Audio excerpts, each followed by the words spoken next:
So in today's video I wanted to share a really cool thing that I stole from one of my favorite guitarists, Pat Metheny. I've been listening to a lot of Michael Brecker's discography lately, and I noticed that he's been doing some kind of tenor-like things but on the guitar, so I wanted to share with you this idea that I've stolen and share how you can apply it to your own playing. So the idea is, it has to do with pretty much any scale, but today we're going to look at it in the context of the major scale. And what it is he's playing the scale in intervals of fifths. So to get that sound in your head, this is what I'm talking about.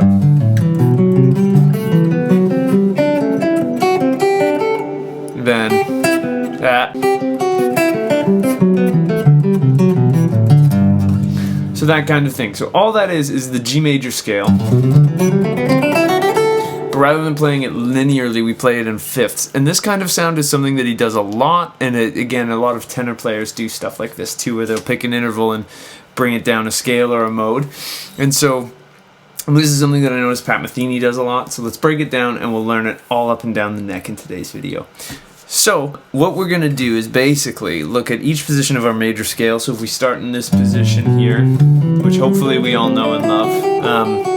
If you're not familiar with this position, I do have many videos on my channel showing you how to play the major scale in this position. And basically what we're doing is we need to go through and we need to find all of our fifths.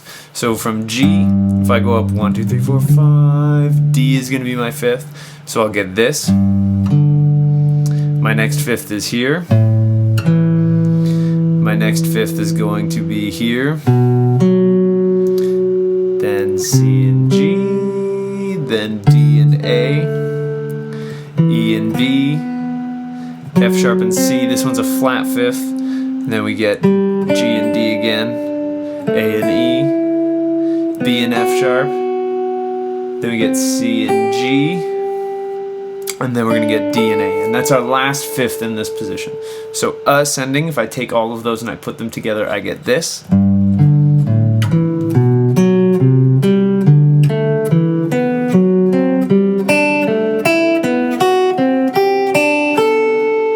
Now when we go down, we're going to do the same thing, but now it's in reverse. So this is G and C fifth. It's the same pairs.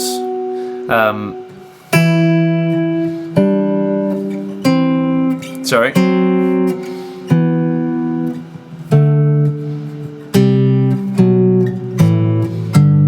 But now they're going in the other direction. So now, once I get to that last fifth, it would be G, C, F sharp, B, E, A, D, G, C, F sharp, B, E, A, D.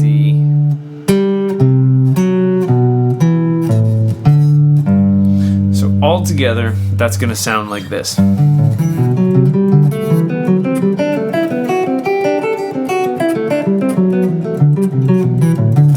It takes you a really long time to get that to sound like how I just played it. That's totally normal. Please be kind to yourself while you practice this. It's definitely a tricky thing. But now, let's jump into what would be our second position of G major. So now, we're in this territory. And we're going to do the same thing. So our intervals would be here, G, D, A, E, B, F sharp, C, G, D, A, E and B, F sharp and C. Now we go back down. So that was B and E again. A, D, G, C, F sharp, B, E, A, D, G, C, F sharp, B, E, A, D. This one's kind of tricky to navigate. Da, do, do, do. Nope. Da, do, do, do. Da, do. Then we get so then there, that's the flip. So do, da, do. Then we would get B, F sharp, C, G, D, A, E, B. So again, that second position, there's all of our fifths. If we put them together, I'll try to do this somewhat slow. We would end up with something that sounds like this.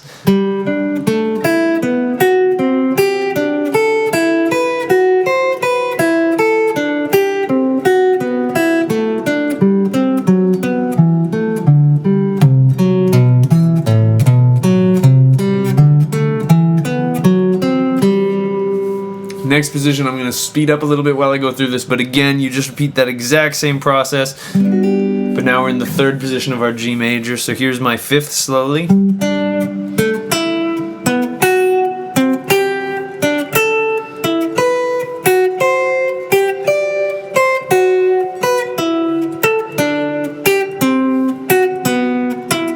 This one has some awkward string jumps. So all together, that would sound like this.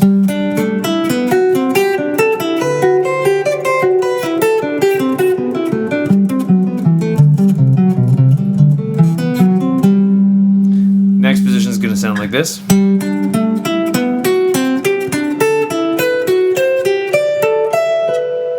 Sorry. Fourth position, I'll go through it slowly and give you the fifth. So we get.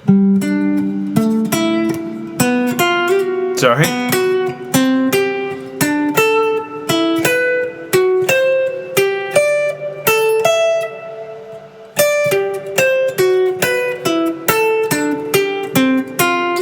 Sorry. If we put that all together, we would get something like this.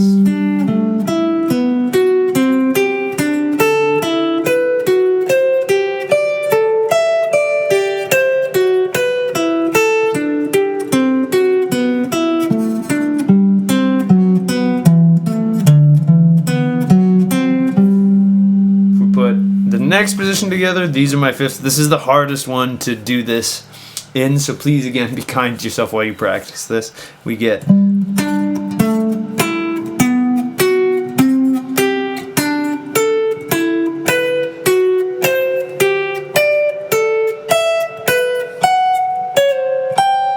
it's kind of a finger flub there, sorry.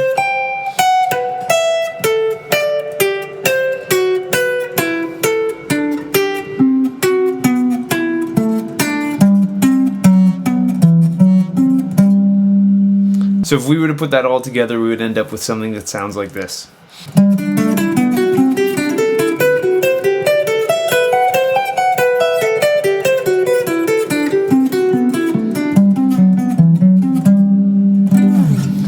So that's how you can practice your scales like Pat Metheny. Again, this is a sound that he uses a bunch to get this kind of dramatic.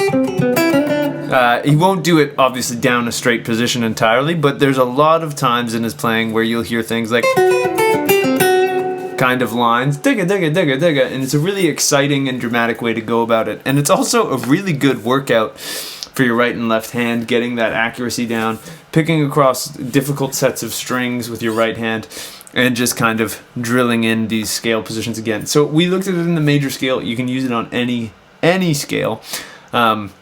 And I encourage you to do so, but that's, beyond the scope of this video today. So if you enjoyed this video, I'd really appreciate it if you could like and subscribe. It helps me out more than you could know. If you want to take a guitar lesson with me, I have a link to contact me down in the description there. I'd absolutely love to work with you on whatever's troubling you on the guitar. If you wanted to support me and my channel, you can join me over on Patreon. You can get a week's early access to videos and a bunch of other cool perks, and also just enjoy a more direct line of communication with me. But other than that, I got new videos coming out every Monday and Thursday, so I'll wish you a wonderful day, and I hope you get to have some fun playing the guitar. Thank you.